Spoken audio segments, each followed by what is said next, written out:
Welcome to It's All About the Questions, where learning to ask the right questions can help you achieve lifelong success.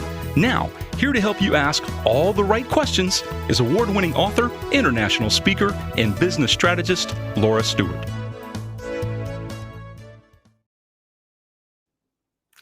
Good morning, afternoon, and evening, everyone, and welcome to this week's episode of the show.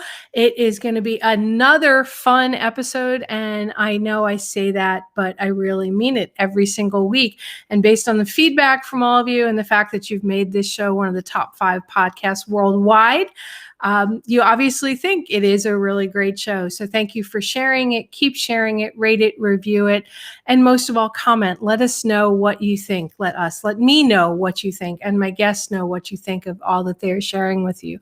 And today I get to have a little bit of fun because I get to have 2 people on the show that I've known since I moved to Florida, actually met before I even moved to Florida in 2008.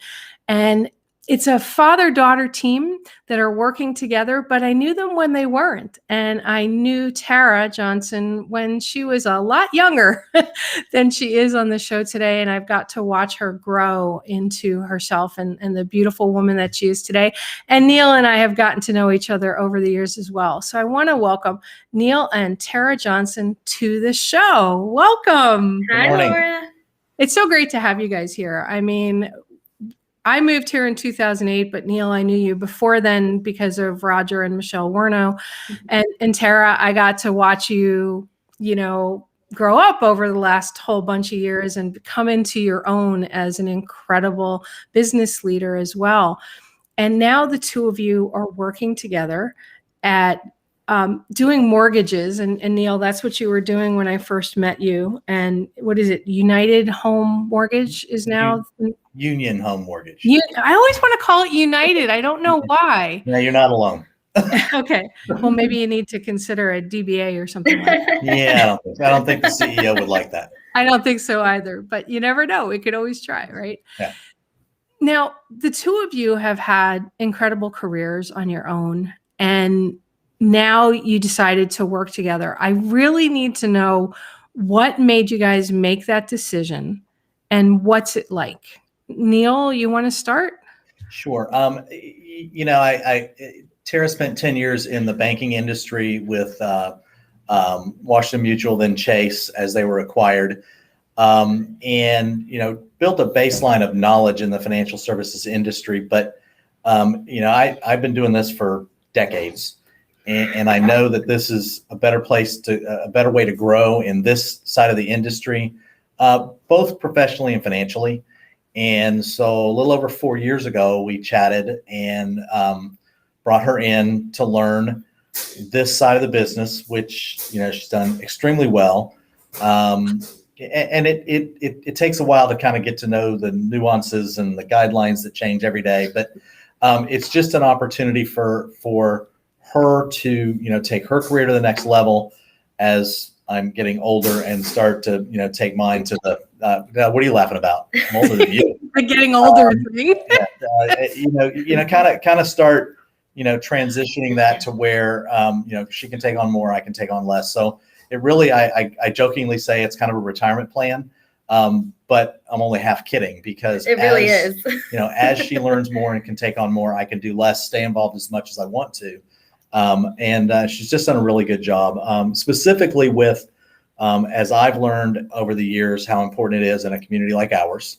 Brevard County is a small town mentality, and you just have to be out, visible, involved, and that's something that Tara's excelled at.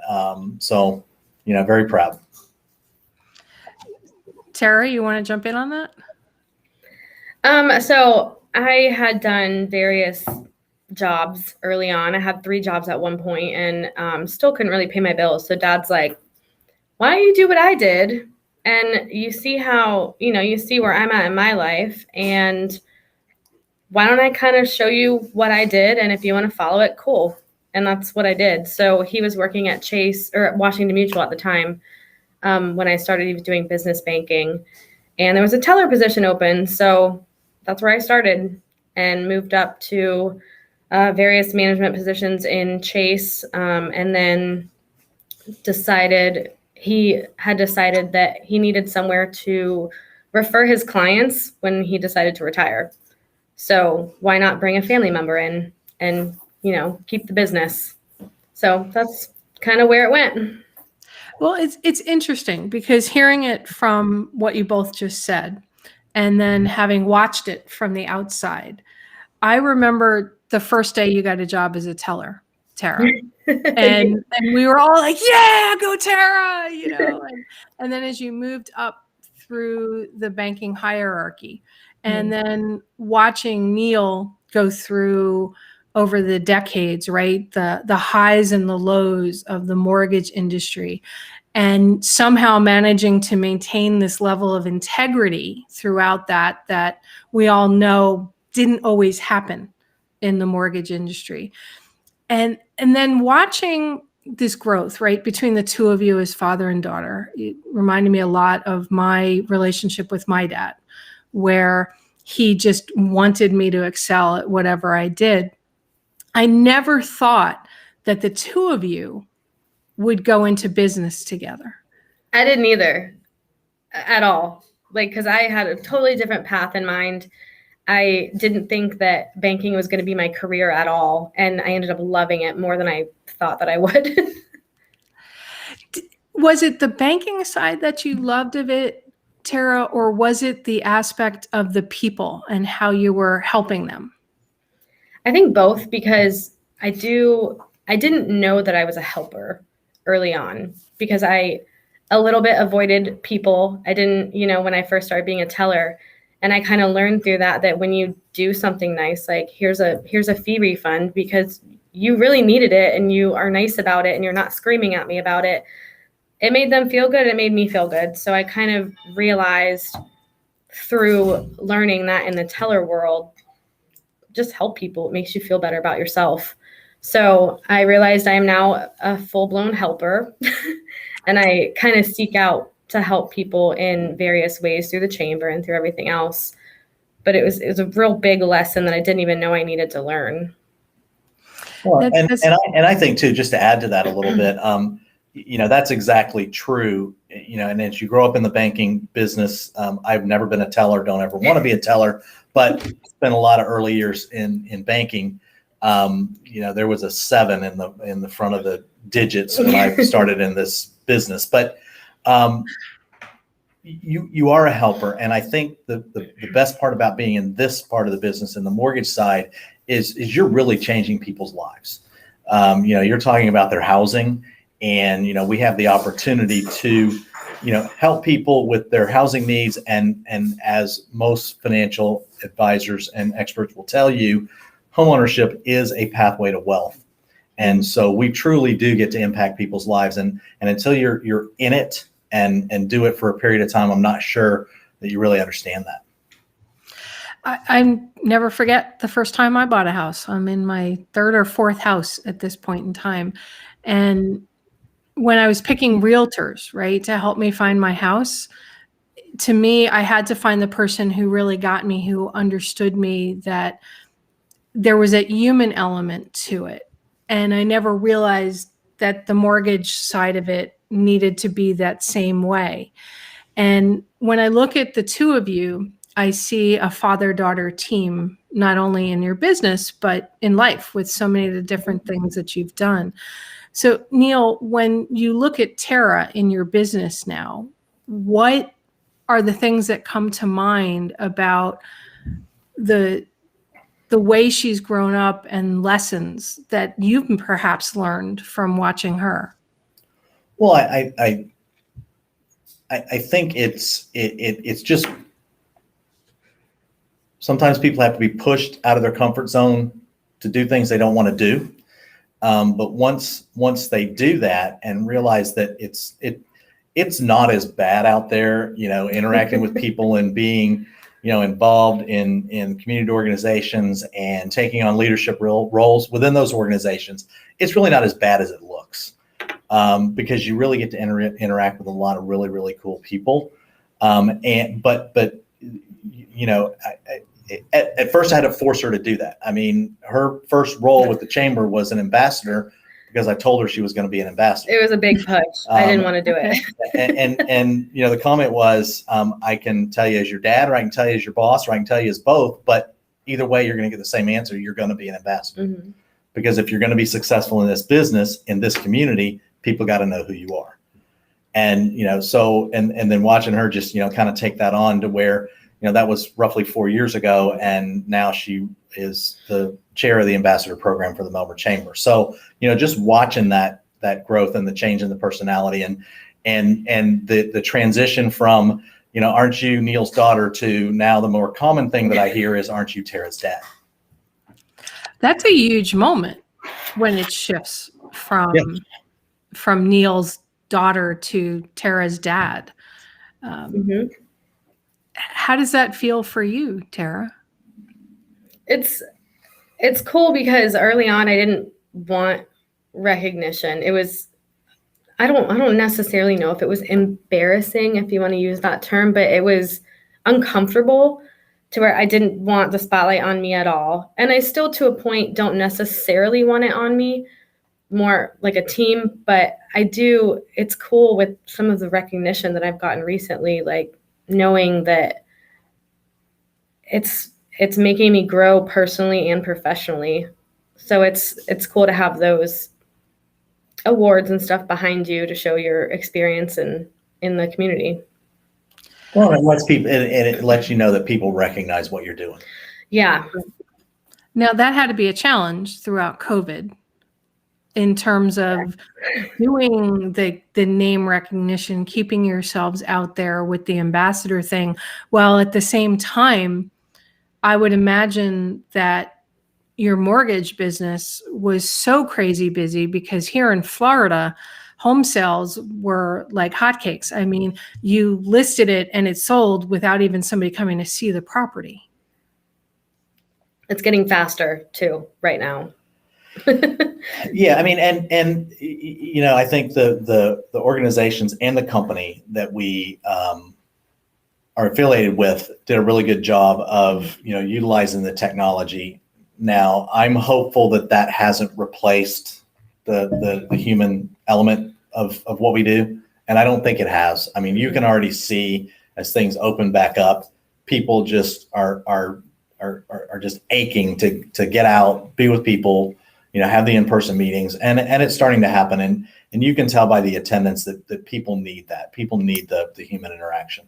And I think it also helps with, we weren't using Zoom and these technologies before. And I think it helps with people that really want to be at a meeting, but either physically can't with their health or something like that. We're doing a lot of hybrid options now, which opens it up to more people viewing like chamber events and stuff like that. So it's kind of opened up a couple of different doors for that. And then with the whole mortgage business going crazy, I mean, would you even have had time to do all of the chamber stuff if this hadn't all happened? I mean, how do you guys balance that? I mean, the mortgage thing it's a lot of paperwork. It's a lot of time involved. A lot of, I would imagine, hand-holding with first-time home buyers. You have to have a team. I mean, we're kind of the face of this, but we've got we've got a huge support structure behind us. We have an assistant that kind of helps us with the paperwork and the flow and things that aren't visible out in the public, but make sure things keep going along. So, and then our company supports us really well with the process of mortgage is a manufacturing business. You manufacture mortgages as long as you create the right process to keep it going. So as long as they keep that manufacturing line moving, we can continue to generate business. I think some people allow themselves to get too busy. I mean, this is a great business. It's a business that you can make a really good living at, but at some point you've got to also understand that, when is enough, and you're not sacrificing your personal life, your health, your family life, just to make the next dollar. So, we've done really, really well, but, I think, we probably could have done better if we wanted to make some other sacrifices.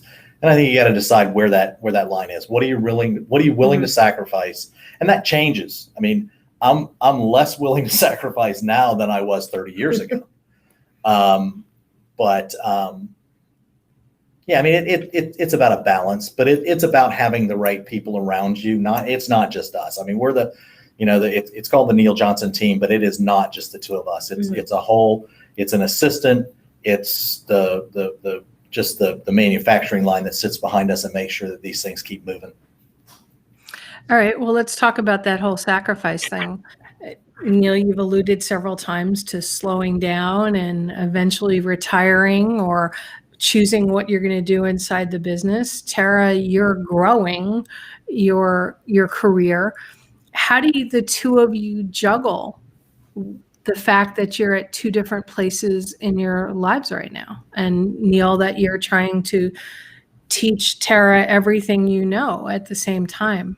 I know that's not always easy for a daughter to just be taught by the dad. Right. A lot of it is cool because we can work from our phones, most of it. We don't usually do out-of-pocket vacations at the same time. So if dad's on a vacation where there's no cell phone signal or he can't get his computer on, then I'm usually at the office taking care of things. And same with him if I'm out, which doesn't happen as often because he gets, benefits being closer to retirement age. So, I mean, I have done full pre-approvals while I'm in line for Space Mountain at Disney. It's, you bring your phone with you. Oh, excuse us. And we have automatic lights. You guys weren't moving enough. We were too still for too long. Oh, and now the camera's not. It's okay. It'll wipe out. It'll correct. It'll be fine. And that's a good point too. This business does give you a lot of flexibility. I mean, we do have the ability to work remotely. I think you can do that too much to where, again, we get back to that human touch, but you can do a pre-approval in line at Disney. You can be sitting in your camper. I mean, I've joked about, conference calls from my camper office, which I probably do at least once every month or every other month or so. So the technology does allow us to be a whole lot more flexible, which does give you the ability to have more balance. But I still think you can get wrapped up in this could be a 24/7 business if you let it. And I would encourage people not to let it, to decide when, I'm not going to take calls after X time. If you want to make that 9:00 at night, make it 9:00 at night. If you want to make it 7, but just, set your boundaries and make sure people know what your boundaries are. Well, that's good advice no matter what business you're in, Exactly. Right? Because it's very easy, especially through COVID and everything, where people now who had never worked from home or worked for themselves were sort of entrepreneurs because they had to juggle all the other things while they were at home. Now, for the two of you, that really hasn't shifted that much, but it's really good advice for anyone, no matter what they're doing. And Tara, I know you go to Disney a lot since it reopened, and you had to have been going through withdrawal. Definitely. While it was shut down. So how do you juggle your time? A lot of it is chamber time is definitely networking, and it's definitely helping build the chamber and build my business. But it's also partially social and friend time because I've made so many friends being there. At first, it was more work for me because I didn't know a lot of people there, so it was mentally taxing on me. But now it's a networking break, kind of. So I'm still getting that networking business aspect, but I'm also getting to see people that I really like to be around. So that's kind of a nice juggle in its own. And then on weekends, obviously, I work from my phone. And if I have to do something at Disney, I have to do something at Disney. That's my balance. And I'll let people know, hey, I'm out of town today, but I am working on it. And I have my assistant that can also help at the same time. So you just have to let the clients know, because if you don't let them know, they will take advantage of it if they're that type of person. And just set your own boundaries. I mean, you guys are in an industry where houses are selling really, really quickly. And if somebody can't reach you and they're trying to get a mortgage, I would imagine that they would be calling 10, 12, 15 times a day going, I need you, I need you, I need this signed, I need this approved, I don't want to lose the house. I mean, I recently heard of somebody who they listed their house, and within an hour of listing their house, they had 15 offers. It went for $40,000 over asking. And people were scrambling because they're like, well, we need to make sure that this mortgage is clear and free, and we're not going to have any problems with it at any point in time because there's 10 guys sitting there with cash offers. How do you juggle that? I mean, you talked about you set boundaries and stuff, but at the same time, it's an unprecedented time in history of home buying. So how do the two of you juggle that together? And when you're not working, do you not talk about this stuff? We talk about it, I think, all day. No, we usually know when our clients are going to be house shopping. So they'll ask for a pre-approval letter and they'll say, hey, we're going to be house shopping in this price range this Saturday. We're like, all right, that's good. Let us know if you need a different pre-approval letter, whatever. Then we make sure that we're available for that and we can get it out to them. And if dad's out of town and one of his clients needs a pre-approval, I have access to all his files. He has access to all mine. So we can do a quick edit on anything like that. We just make sure that we have the pre-approval out before they start shopping so that we can do those little edits while they're shopping.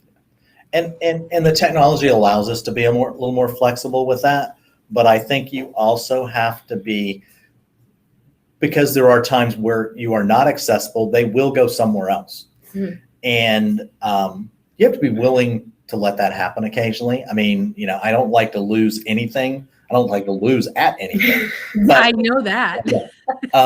You have to be willing to say, I cannot do this right now. And if that means we can't do business together, I mean, you got to be careful how you say that, but you have to be willing to lose something to make sure that you keep that balance. I try to avoid Sundays. I mean, I'll do it if it's, and people know it. I mean, you just got to let them know. If it's an emergency, you got to have it. Let me know. Send me a text. We'll figure it out. But for the most part, if you set the ground rules, they will stick to them. And it's about building the right referral sources, because they understand, they know what your boundaries are, and they'll try, if they are truly long-term business partners, they'll try to stay within your boundaries just like you'll try to stay within theirs. So I think you build the credibility that people know. If it's an emergency, let me know. We'll take care of it. But if it's not, if it can wait till Monday, then it can wait till Monday. And even in a crazy market like this, it's harder to make that happen, but you can make it happen. And this isn't going to last forever. So, maybe you make a few more sacrifices in something like this, but you still got to make time for yourself. Well, I know a lot of my listeners are probably going, well, you have to grab it when you can because you don't know when the market's going to shift or drop.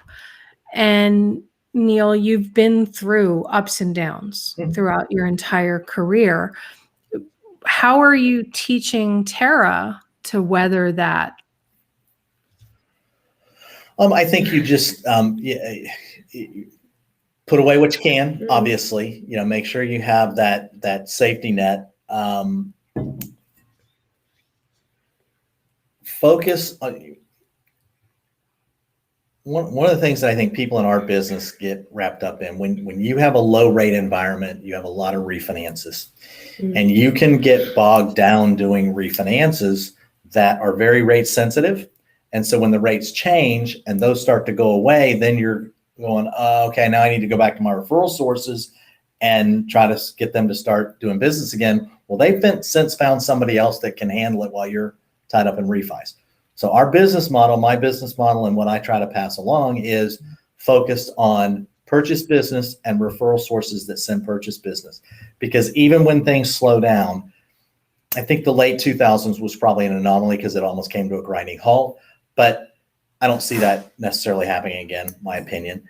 So even when things slow down, having the right referral sources that are still selling houses is going to keep you in business if you don't get too focused on refis. So could we have made more loans last year and made more money making loans last year by really, really having a high refi focus? Yes. Is that a good long-term strategy? In my opinion, no. And so that's where I think it's going to change, but you can still consider continue to be successful and busy if you take care of your referral sources when it's busy and when it's not busy. Okay. Tara, you want to jump in on that? I haven't done a ton of purchase compared to refis, but that's where I'm kind of merging into it. And I mean, I've just kind of been following what Dad's been teaching me on it. And if you lose a refi, you lose a refi. You know, you do have to keep that referral source. And, you know, as long as they know your boundaries and know that you're going to be honest and keep that integrity, they're going to keep referring to you. Okay. You've both mentioned several times boundaries with your clients and your potential clients and your referral sources and keeping communication open with them. What kind of boundaries have you had to set with each other working together? We know how to push each other's buttons, and we also know when to back off of each other. So the cool thing is, I know when he's getting upset to just shut my mouth. Sometimes I don't, but I know I'm supposed to. And and he'll tell me when I'm getting upset, like, don't take it personally. It's not aimed at you. Even if it is, it's not aimed at you. Don't take it personally, because he's already learned that part of it. So I think we know each other's strengths and weaknesses, and we've kind of used that, you know, for the good of the team, in my opinion. Neil?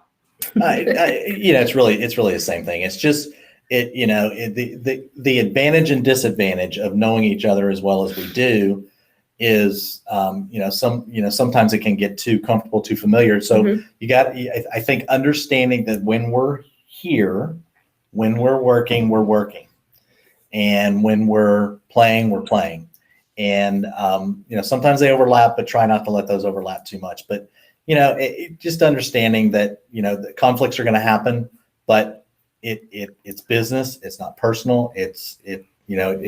Keeping the end goal in mind. What are we trying to accomplish? And what we're trying to accomplish is, that changing people's lives by helping them with their mortgage needs, which then is beneficial to us. So, just keeping the end goal in mind, I think helps understand. I wouldn't say there's necessarily hard and fast boundaries as much as it's just an understanding of what we're trying to accomplish long term. Yeah, work time is work time, family time is family time. And you guys have a lot of family time. I mean, if anybody follows you on social media, they see all the stuff that you guys are doing. You see all the RVing that Neil, you and Terry do, and Tara sometimes joins along, how the dogs are playing, you're at each other's houses. Tara, how you're rescuing snakes. That still creeps me out every single time on your social media when you're holding a snake and rescuing it and then say, oh yeah, and he bit me a few times. I mean, there's got to be a lesson in there about snake and reptile rescuing that relates somehow to business. I've always had a soft spot for animals. I mean, like since I was little, just that's been my passion. And a lot of people don't want to get close enough to an animal to see if it's venomous or not. And I can tell usually, at least for Florida snakes, by just looking at their coloration. And so I can easily just go, oh, it's just harmless. I'll just go get it and move it. So you don't kill it unnecessarily, because they have, everything has its place and it's in the ecosystem. And I believe snakes have a huge place in the ecosystem. And, if we wipe them out, rats will take over. But there is a lesson there. And the lesson is the snake is lashing out and biting because the snake is scared. Mm-hmm. And sometimes you have to understand that when people lash out at you, when you're trying to do business, it's because they don't scared may not be the right term, but they feel like they're boxed in and they don't know what to do. Nervous, yeah. And so you have to understand that that snake's not biting her because the snake doesn't like her. The snake's biting her because it doesn't understand that she's trying to help it. And so I think taking that lesson into a business where you can't always say yes, you can't always do it exactly the way people want it to be done, both the consumer and your referral sources, and understanding that when they get frustrated, it's not personal. It's just they don't know how to react, and so they're Uncomfortable coming back at you. And so I think understanding where people are coming from, and then saying, and bringing that around to, we're all trying to accomplish something here. So, let me help you do that. So there is a lesson in snakes biting you. Not that I want a snake to bite me, but there are lessons in that. I bet 1,000 times. It's not a big deal. Oh man, I mean the recent one of you from was it the restaurant or the house when it's wrapped around you and you're like, oh yeah, it bit me 3 times or something. Yeah, that was at River Rocks. I was with some of my referral partners actually, David Cable and his family, and he turned around and he saw one of the hostesses trying to wrangle this little tiny rat snake, and he goes, Tara, will you go help her? So I left the table, and she had tried to sweep it out of the front door area on their outside patio. Well, he hit the palm tree and then was nervous. So he was going crazy trying to get away from her, but he couldn't slither. Like, he couldn't get traction. So this other guy had said, put your foot on him, like, don't step on him, but put your foot on him and like hold him and then try to grab him. He's so small, his bones are fragile. So I said, don't step on him. And I said, just get him. He's not venomous. He's not going to hurt you. If he bites you, it's not like, just don't pull away from him. You'll be fine. And she just backed up and she's like, I'm sorry. So I just grabbed him, and he bit me a few times, got stuck on my knuckle. And so I just put him in the woods. But I mean, he would have died. They would have probably killed him for him being crazy, just because they don't know. And people don't know what they don't know. And it's just getting educated a little bit would help. Well, I think it's interesting because both of you at different points in your lives have stepped in to help people or animals that are in a vulnerable situation or are ill or whatever, and have just immediately stepped up and said, I'm here, I can help. And it sounds like the two of you are also doing that inside of your business. Mm-hmm. Neil, I look at both your daughters and how you've raised them and what they're doing out there in the world. And to me, that's a beautiful legacy of what you and Terry have done with your family and with your friends and those people around you and the people you interact with. Before Tara was out there doing ambassador stuff that I now know pushed her into doing. I remember all the different things that you used to do, both at the club I used to belong to, that you still do. And you and Terry taking me to a chamber event where the head of NASA was going to be. And you invited me because you knew I'm a space geek. And I just moved down here, and you're like, you got to go here. You got to go here. And the fact that you want to help people and include them and help them grow, what does that mean to both of you for your next step, and what comes next for the two of you inside your business and outside of your business? How do you continue that? Well, I think, I don't think I know. It makes me comfortable knowing that, I have raised 2 very successful, very caring daughters that are willing to be helpful to people and animals when that need arises.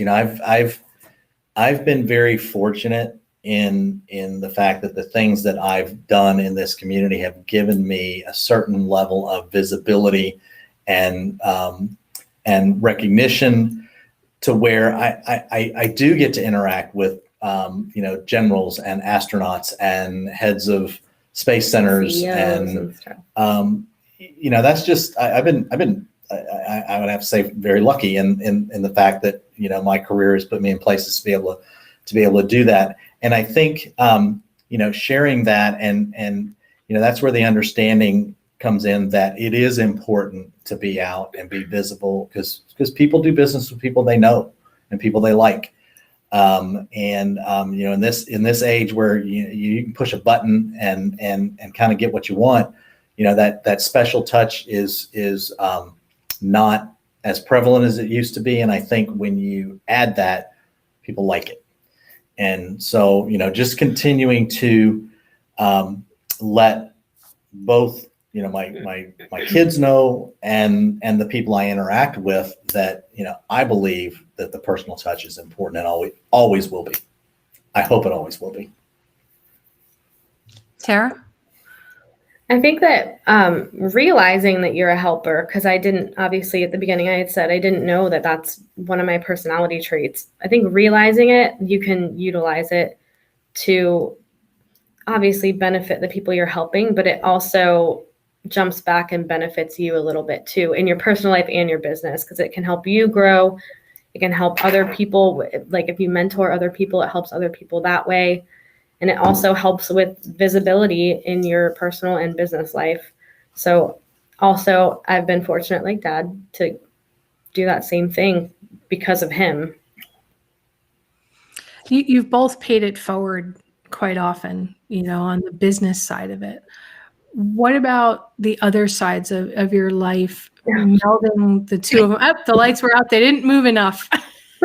For those watching on video, it's always fun to see what happens in the rooms where people are at. And for those of you on the podcast, you only know that the lights went out for the second time on them because I've said it out loud on the air. So there you go.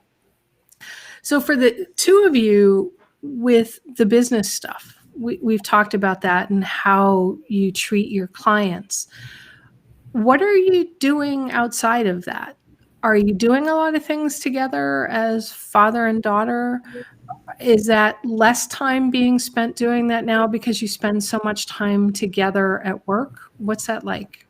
I don't think it's changed. I think it depends too on what, because like there's certain things we both do chamber stuff together. And we split off on some of the things, but we're both on the board of directors. But like I'm on a board for Loving Neighbor, that it's a nonprofit my friend just started, and he's on boards with the EDC and AMI Kids and a couple of other ones that we do separately so that we can kind of, that's his forte and the other ones are my forte. We just kind of pick and choose.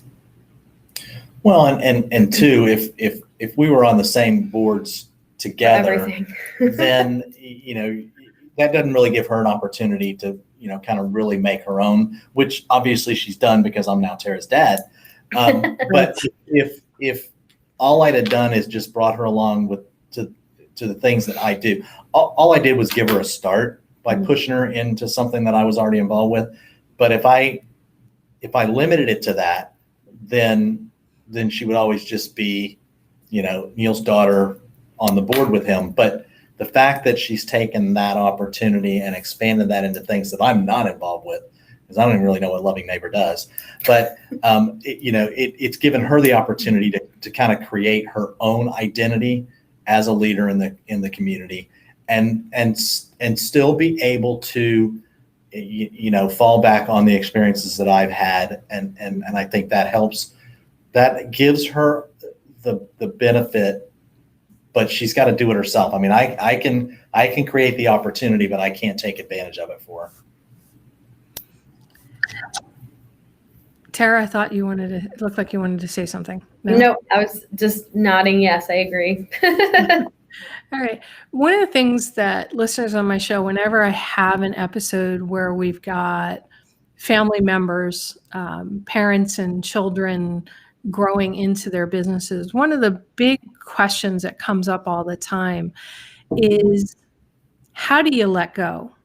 as not only a parent, but say you were the CEO of the business and now you're grooming your child to take over the role.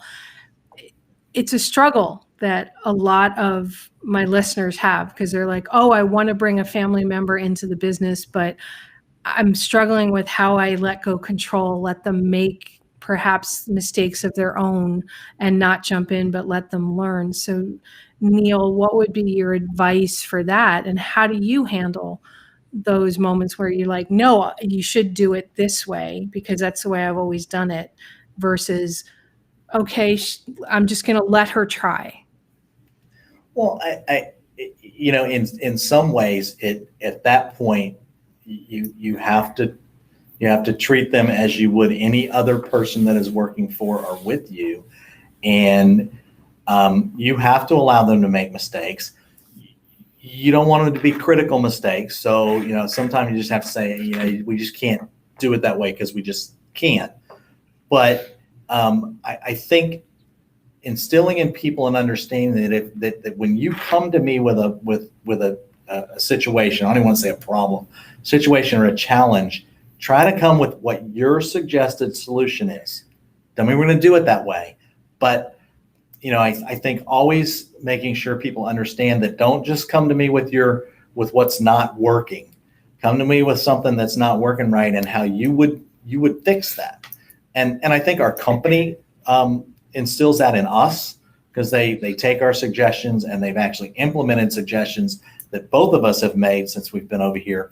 But I think just understanding that when you're at work, it's business, and they are a part of that business, so it has to be treated as such. I had enough trouble with just straight employees when I had them. I can't even imagine having to correct a family member or Been doing it for 34 years. I think it's almost easier, in my opinion, because I'm not going to a boss that I don't know I don't really know the ins and outs of their personality is terrifying sometimes. And not knowing what their outcome's going to be, if they're going to immediately get mad at you or whatever, I already know what the outcome's going to be with asking dad boss, what's going to happen, or if I need advice on something. And yeah, we get frustrated at each other, but everybody does. And the thing with us getting frustrated at each other is that we can separate it from family. With a boss, sometimes people get frustrated at their bosses and don't speak to them the same way after that. And I mean, we can't do that because he's my dad. You know what I mean? It's not. You could do that, but you choose not to. Yeah. And I mean, I guess I couldn't physically do that because we have had a good relationship my entire life. It's not. Well, there was that short time. We've never had that issue that some families do have where they do disown their family. We've never even been close to anything like that. So in my opinion, it's easier. I don't know how easy it is to manage me because I know I'm probably terrible sometimes, but I mean, I was nervous about it when I started and we had an entire office full of people, and I was nervous about butting heads with people. I was nervous about favoritism and people thinking of me some sort of way that was probably not correct just because I was the boss's daughter. So we have overcome some of those. And some places it did happen, but I think same with regular boundaries in life, you have to have office boundaries. And as long as the other employees know and see if I do something wrong, I'm getting the same treatment. I'm not getting like, it's okay, we'll just do it different next time. It's no, like you have to fix that mistake. I'm going to show you how, but you have to fix it. And just treating me like every other employee for the most part, that's important, especially when you have other employees that you have to know what their feelings are in the situations too. Neil, you want to respond to any of that? No, I mean, I think that's pretty much accurate. I mean,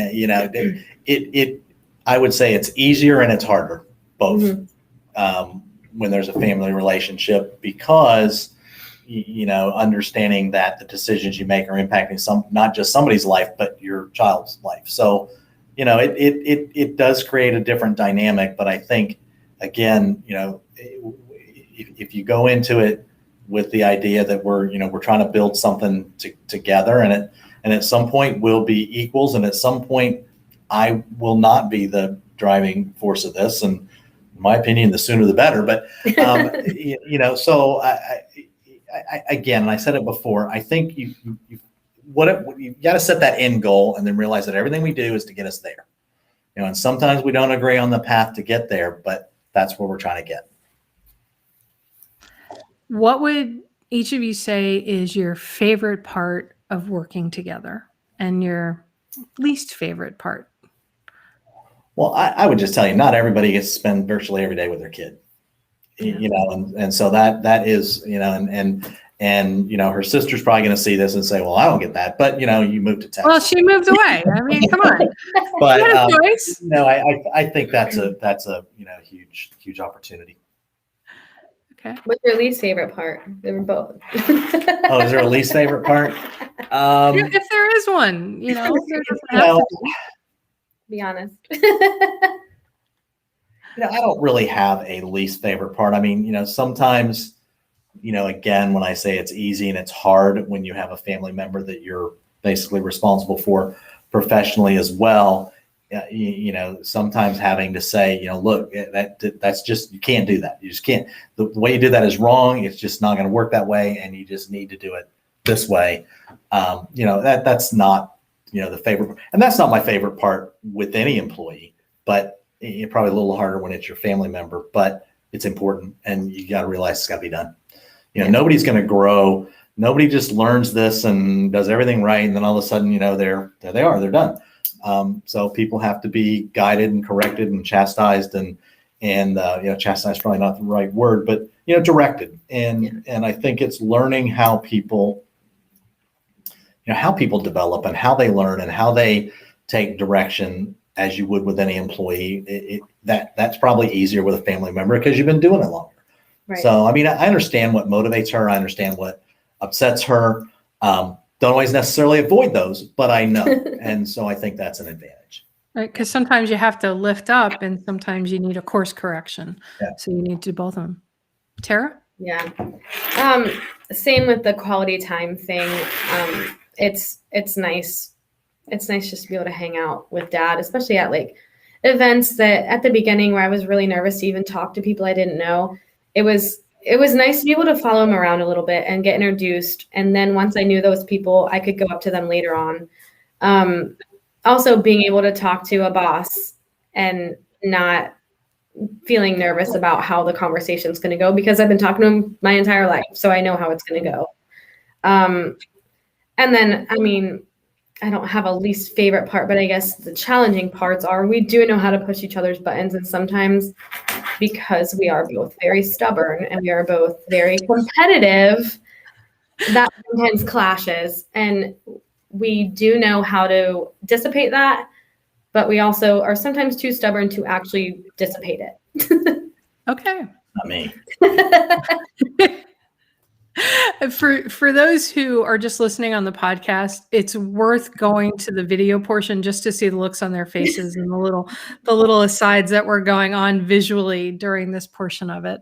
All right. Now we're almost at the end of the show. And how can people get in touch with both of you for, say, mortgage needs, or if they just have some questions for both of you? Tons of different ways. We have all of our cards and all of our websites. We have Facebook, LinkedIn, Instagram. I have a Twitter that I use. I have a TikTok too. Twitter. I run his social media too. Apparently I have an Instagram. That explains it. Okay. Yeah, I had a feeling you were running Neil's social media. Okay. And almost everything is Neil Johnson Mortgage Team. His website is neiljohnsonteam.com.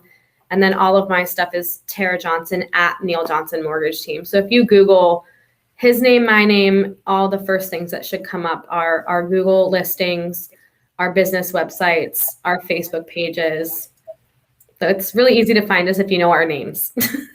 Now, can you only handle things in the area for mortgages or throughout Florida, other states? How does Either that one work? of us are throughout Florida. I actually have a license in Alabama because I had a realtor that I had been working with up there. So occasionally we pick something up. But for the most part, we're Florida, anywhere in Florida. If it's outside of Florida, I can try to find a resource for that through our company. We're licensed in most states. I think there's a half dozen or so that we're not. But primarily it's going to be Florida. And I would say of that, 90% of our business is locally here in Brevard County. Mhm. Which is expanding and growing like hotcakes. I mean, Yes. Exactly. We got a lot of businesses coming in. Tara mentioned that I'm involved with the Economic Development Commission. Been on that board for a number of years. So, it's a tremendous place. Ranked one of the top. I think Milligan Institute ranked us as the top, the second best place for high tech industry. People want to come here, and so that's good for us, and we like it. A lot of people say, when's too much? I don't know. We haven't gotten there yet, but as long as you're building it smartly, which sometimes I'm not sure all the political aspects of that do that all that well, but growth is not a bad thing, because if you don't have growth, you're either stagnant or going backwards. And I think you just have to understand that. But yeah, I think we're in a good place in the country. People want to live here. We get to live where people vacation, which is kind of cool. right. And anything we can do to help. And I think you hit the nail on the head. We're happy to answer questions. I've answered questions, people that are working with another mortgage company and saying, hey, this just doesn't make sense. Can you help me make sense of it? Sure. Because that's going to come back. I know you've talked to some friends of mine that were struggling and being given like some really bad advice, and you've just talked to them and said, this is what you need to talk to your mortgage person about. And you know what? You should not be working with that mortgage person. So I one of the things you guys have always been all about is integrity, and I appreciate that greatly. And watching Tara, it's been a joy to watch you blossom. And Neil, it's been so much fun having you as a friend. Agreed. And you and Terry, it's been really great. And last thoughts you guys would like to share with my listeners? I super appreciate you having us on. This has been fun, and also because this isn't scripted, because we didn't know the questions before any of that. I didn't either. It's cool to kind of hear what my brain thinks about everything and reflect on it afterwards, because I learn about myself every time I do an interview or something like this. Right. And I would be remiss if I didn't say it. All of what Tara just said. This is a lot of fun. Right now, the two of us are primarily the ones that work here. We would welcome others that, if they have an interest in this business, give me a call. We are looking to expand somewhat, and it's a fun business to be in, and it's a fun place to be. I love that. Thank you both for being on the show. It's been I loved hearing the answers, and Tara, I honestly don't know all the questions that I'm going to ask when I do these shows. That's the joy for me. I hear the answers you guys are giving. I watch the nuances and listen for those. And then a question will just pop in. I'm like, I really want to know this. So somebody else might want to know this too. So thank you both for being honest with your answers. And Yeah, thank you. Sharing this. And I can't wait to see what happens next for both of you in the business and beyond. So thank you both very much for being here. It's been a pleasure. Thank you. Thanks for having us. All right, everybody. I was here with Neil and Tara Johnson, and it was such a joy to have a father-daughter team on who's growing their business and sharing their journey with you. And remember, everybody, at the end of the day, the right questions can change your life. Have a great day, everyone. You've been listening to It's All About the Questions, starring Laura Stewart. Connect with Laura at it'sallaboutthequestions.com and download a free workbook that will help you ask better questions starting today.